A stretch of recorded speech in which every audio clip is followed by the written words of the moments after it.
¿Qué? Pues a lo mejor anda a estar viendo la tele según Muy bien. diciendo que están en clase. A ver, Ese ya. eres tú. Guardamos silencio, vamos a empezar. ¿Quién quiere Ok. participar con su tarea? ¿Algún? Miriam.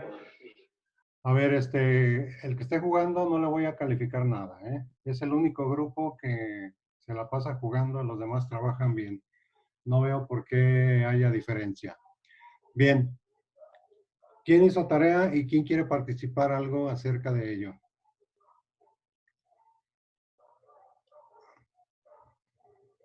¿Nadie? A ver, yo. Adelante.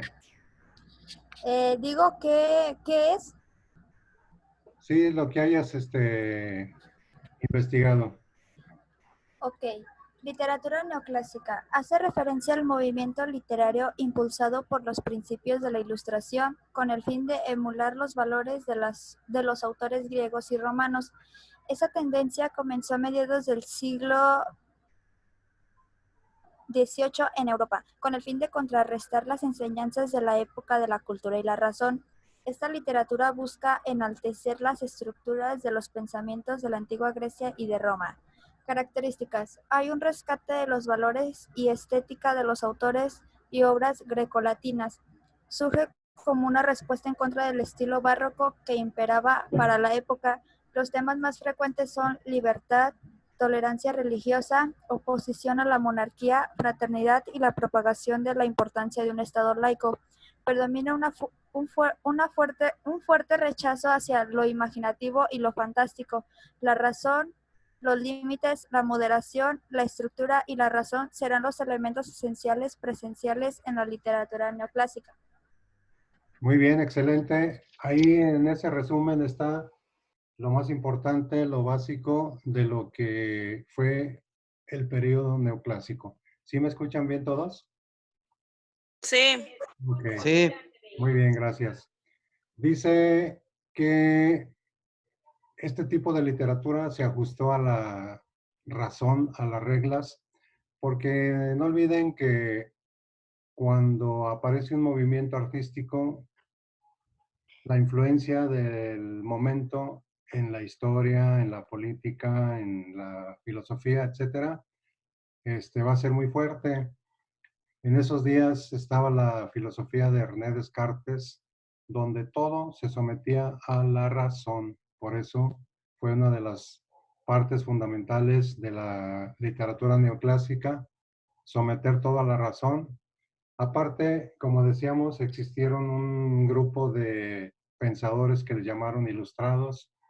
Por eso decíamos también que a este siglo se le llama de la Ilustración y también se le llama el siglo de las luces porque estaban bajo la luz de la razón. Entonces, todo este tipo de influencias va a ser muy determinante en esta literatura llamada neoclásica. Lo acabas de decir muy bien, la influencia fue de los autores clásicos de la antigüedad, Roma y Grecia, por eso estos se llaman nuevos clásicos, o sea, neoclásicos. Muy bien. ¿Cuántas biografías les dejé? 3. 3. ¿Alguien que quiera participar con alguna de ellas? Yo le digo una. A ver, ¿quién? Yo. A ver, Primero Miriam. Miriam, te escuchamos. Yo investigué a Alexander Pope. ¿Sí? Pope. Ajá, Pope. Adelante. Dice, nació en Londres el 22 de mayo de 1688 y vivió ¿Sí? hasta el 30 de mayo de 1744. Ajá. Venía de una familia católica romana y mayor parte de su educación la recibió en su casa. Fue un poco enfermizo de pequeño hasta llegó a tener una forma de tuberculosis llamada mal de Pot. Una de sus principales obras fueron el ensayo sobre la crítica de 1711, un poco de aprendizaje, es Ajá. algo peligroso, el rizo robado y elegía la memoria de una dama. Muy bien.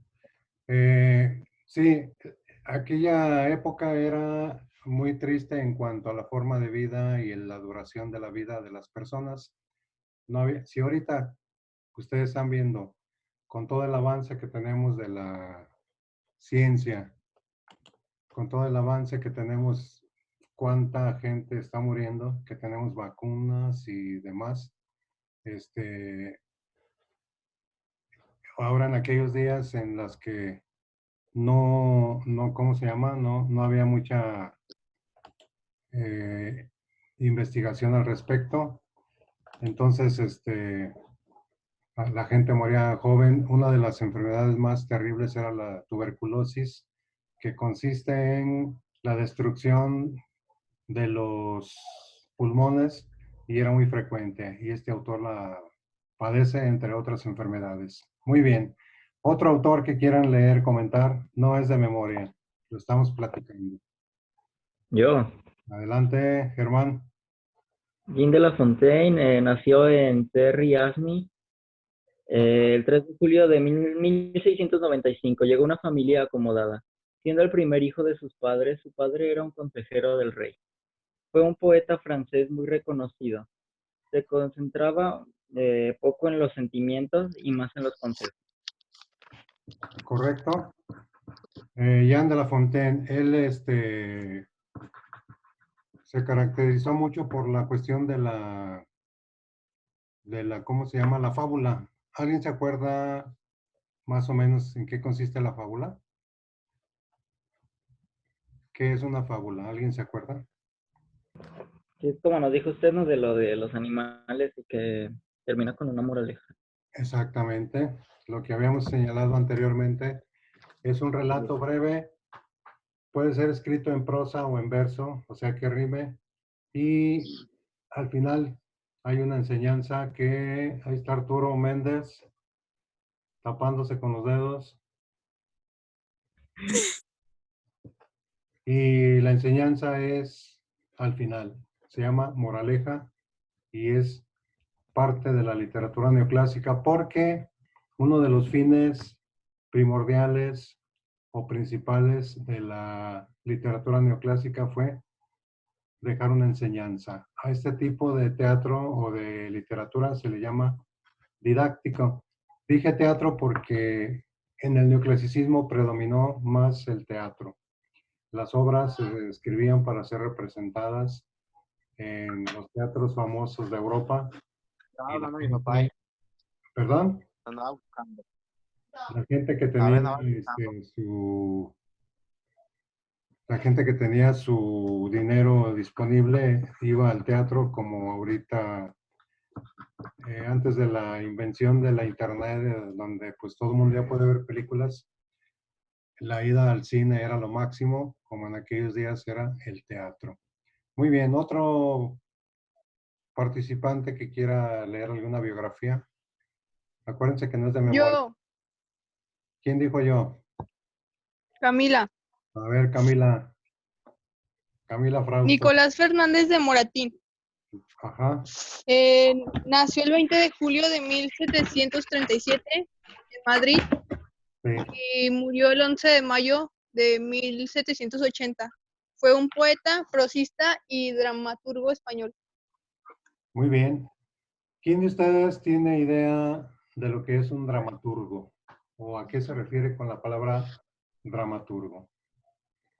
¿Qué será? ¿Qué es un dramaturgo? Una Dime. persona que escribe obras, Obras de... teatro, Muy bien, obras de teatro. Ese es un dramaturgo. Como decir un novelista, novelas, un cuentista. Dramaturgo porque escribe dramas. Y un drama es una obra para ser representada en público en forma de diálogo, ¿no? Entonces, un dramaturgo es un escritor de obras de teatro. Excelente. Otra u otro participante que quiera leernos algo de su tarea, algún personaje que quieran compartir. ¿De Francia alguien trae autores franceses? ¿O puro español? ¿Alguien investigó algún autor francés? Molière, Corneille, Racine. ¿Nadie? No. Ninguno. Muy bien. Un último lector que quiera participar de las biografías que traen para pasar al tema de hoy día. Si ya participaron y tienen otro autor y quieren leer, adelante. Yo me fijo quién está trabajando y quién no. ¿Alguien más quiere leer? Digan sí, no, no quiero. No oigo. ¿Sí están ahí? Sí. Sí, pero yo ya leí. Sí. Entonces no hay lectores. Bueno, en vista del éxito, pónganle ahí en su cuaderno. Sí tienen cuaderno, ¿verdad? A la mano. Sí. Pónganle de título El prerromanticismo, con doble R. Título El prerromanticismo. Ahí voy. ¿A ¿El dónde? qué? El prerromanticismo con doble R. El prerromanticismo. ¿Listo? El prerromanticismo.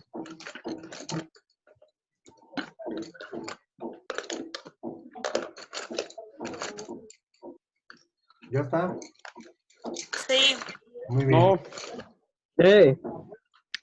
Número 1. El prerromanticismo. Sí. Va. El prerromanticismo. El prerromanticismo fue un movimiento literario.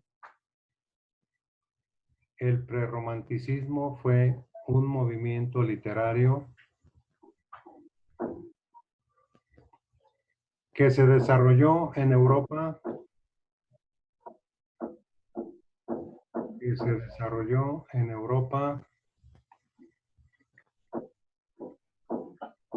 Principalmente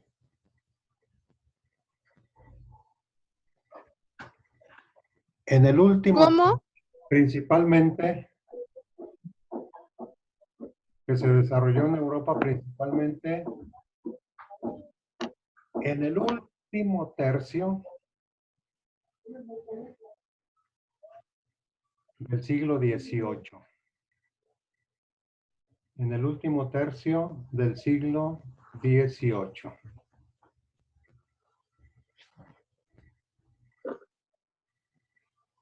Punto ahí. ¿Alguien sabe qué quiere decir la palabra pre? Como antes, ¿no? Sí, antes de. Muy bien.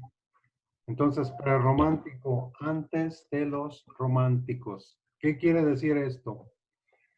El neoclasicismo fue un movimiento que tuvo mucho éxito en el siglo XVIII, pero como ustedes saben, todo va cambiando en la historia, en la vida, en las ciudades, en la forma de pensar. Entonces, cuando iba terminando la época del neoclasicismo, iba surgiendo otro movimiento que inician justamente los prerrománticos. Ese movimiento va a ser el romanticismo.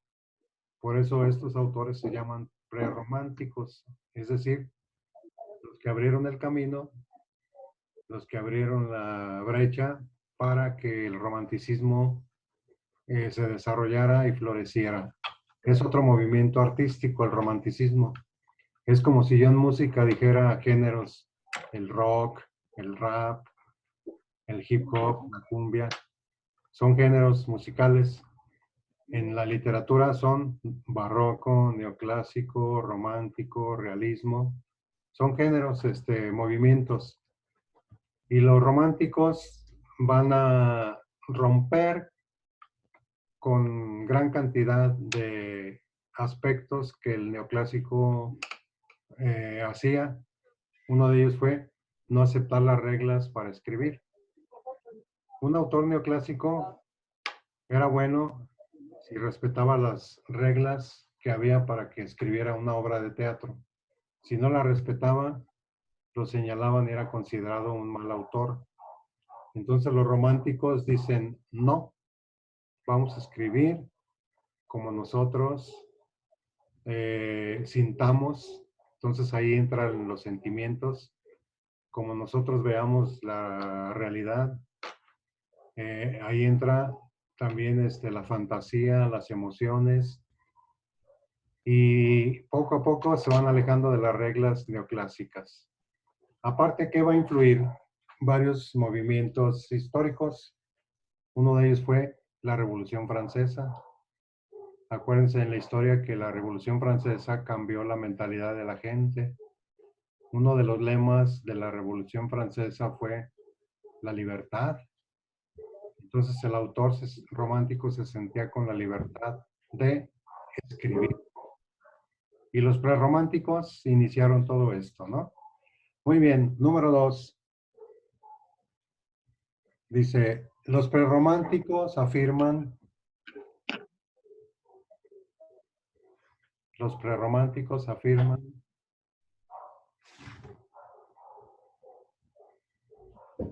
el predominio del sentimiento frente a la razón. El predominio del sentimiento frente a la razón. Punto ahí. El predominio del sentimiento frente a la razón. Punto ahí. ¿Por qué frente a la razón? Ya dijimos que en esos días estuvo en su apogeo un movimiento filosófico llamado racionalismo, propuesto por Descartes, en donde todo estaba sujeto a la razón. Ahí nada de que yo me imagino, yo supongo, se me figura. No. Todo el conocimiento tenía que ser sometido al método científico y a un razonamiento muy severo. Y el autor romántico va a decir, no, yo voy a expresar mis sentimientos, lo acaban de escribir. Yo voy a expresar mis emociones. Yo voy a escribir como yo sienta, como yo piense y aún más como yo viva. Entonces, fuera razón, no quiere decir que escribieran tonterías, no, sino que se dejaban guiar más por el impulso del sentimiento y de la emoción. ¿Hasta ahí hay dudas, preguntas, comentarios? No escucho. No. No. No. No. Muy bien. Póngale ahí, número 3, por favor. En sus obras, los escritores expresan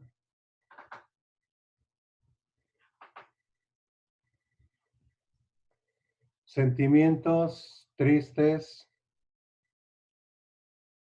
y exaltados. Expresan sentimientos tristes y exaltados. Punto ahí. Exaltados quiere decir así como con mucho entusiasmo, con mucha fuerza, con mucho énfasis. A eso se refiere exaltados. Es decir, una descarga emocional que transmitían en sus obras. Triste, pues ya lo sabemos, ¿no? Como los autores románticos se adelantaron a los darquetos. ¿Qué tal, Arturo? Sí. Los autores románticos eran muy, así como muy raros, muy extremistas. Se iban a los panteones, los autores románticos. A medianoche no había bardas como hoy. Se sentaban ahí en las tumbas y a medianoche se ponían a escribir sus versos. Se vestían de negro para confundirse con las tinieblas. Utilizaban ciertas sustancias para activar la imaginación. El hashish, ya usaban la cocaína y otras cosas por ahí que revolucionaban el cerebro y se ponían a escribir a la luz de la luna con su vestimenta negra.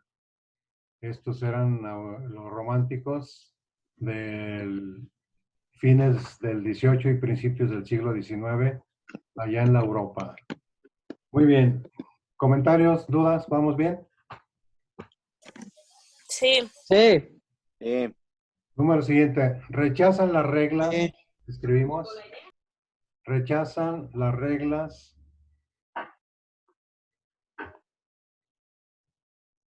aunque algunos prerrománticos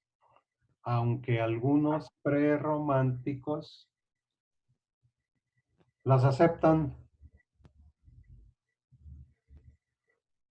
aunque algunos prerrománticos las aceptan. Sí, punto ahí. O sea, no todos estaban de acuerdo. Como ahorita no todos estamos de acuerdo ante una situación determinada. Por ejemplo, a propósito de la pandemia, hay quien cree así fuertemente que la pandemia o esta enfermedad sí existe. Hay quien cree que no, que son políticas de gobiernos. Hay quien cree que dice que se exagera. Hay quien sí teme una consecuencia fatal. Es decir, no todos pensamos y actuamos de la misma manera. Así también estos autores, algunos ya no querían reglas para escribir y otros las seguían aceptando. Entonces siempre se va a dar esta situación. A este tipo de autores, dijimos, se les va a llamar prerrománticos. Porque dijimos que la palabra pre, ¿qué significa? Pre. Ustedes lo acaban de decir. Antes. Muy bien. Antes. Del romanticismo. Correcto. Del romanticismo, de los románticos. Muy bien. Un movimiento, este romanticismo fue un movimiento artístico. Y un movimiento artístico abarca varias ramas del saber. Por ejemplo, la pintura, la música, obviamente la literatura. Es decir, en un movimiento se da la manifestación de muchas formas. Los pintores creaban obras con temas románticos. Por ejemplo, en esos días, Napoleón Bonaparte invade muchos países y se despierta en los jóvenes a los países que invadía, les despierta el anhelo de libertad, de liberarse de Francia y de los invasores Napoleón, como cuando la época de Hitler. Y esa es otra característica muy importante en este movimiento romántico, la libertad, y la llevan a la literatura, la libertad de escribir. Otro, el nacionalismo, o sea, defender a su nación de la invasión del enemigo, que en este caso era Francia, el que le dio por invadir territorios bajo el mando de Napoleón. Entonces, todo este tipo de acontecimientos históricos van a suceder justamente en esa época, cuando el romanticismo surge y alcanza su gran plenitud. Hay muchos libros de este movimiento que se han hecho películas. No sé si alguien conozca la película o el libro de Los Miserables de Víctor Hugo. ¿No lo han visto o leído ese libro? Mm, No. No. La de Frankenstein, un monstruo que anda por ahí cuando elaboran un monstruo, algunas personas se reúnen. ¿No han visto la película o el libro de Frankenstein? No. ¿No? No. No. ¿Cuál? No. De esa época también. Ya con el transcurso de las clases vamos a ir viendo autores para que vayan enriqueciendo su cultura. Y ya cuando les pregunten, digan, sí, sí los conocemos. Ya sabemos quién es, qué escribió, etcétera, ¿no? Muy bien. Entonces, por último, vamos a dejar una tarea. ¿Ya tienen dónde apuntar? Sí. Sí. Ok. Número 1. Escribe y entre paréntesis le ponen completa Escribe y luego completa. Las demás características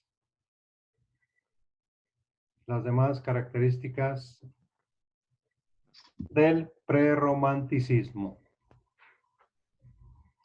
Escribe o completa las demás características del prerromanticismo. Número 2. Escribe el nombre de algunos autores prerrománticos. Escribe el nombre de algunos autores prerrománticos.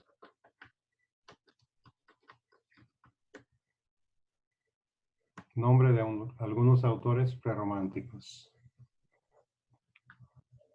Muy bien, entonces, por ahí le ponen la bibliografía. ¿Alguien sabe qué es la bibliografía? ¿Qué es ¿Es la fuente de donde sacaste la información? Excelentemente bien. Es de donde sacaste la información para, en este caso, la tarea. Entonces ahí le anotan de dónde sacaron su tarea, su investigación. Y por hoy finalizamos y los felicito porque sí entendieron que hay que estar tranquilos. Si estuviera aquí Tatiana, ya les hubiera puesto una estrellita. Como cuando se las ponen. ¿A alguien le pusieron estrellita en el kinder alguna vez? ¿O en A A mí. mí. Muy bien. Hoy se la ganaron todos, así que felicidades y nos vemos la siguiente. ¿De acuerdo? Adiós. Sí. Sí. Sí. Bye.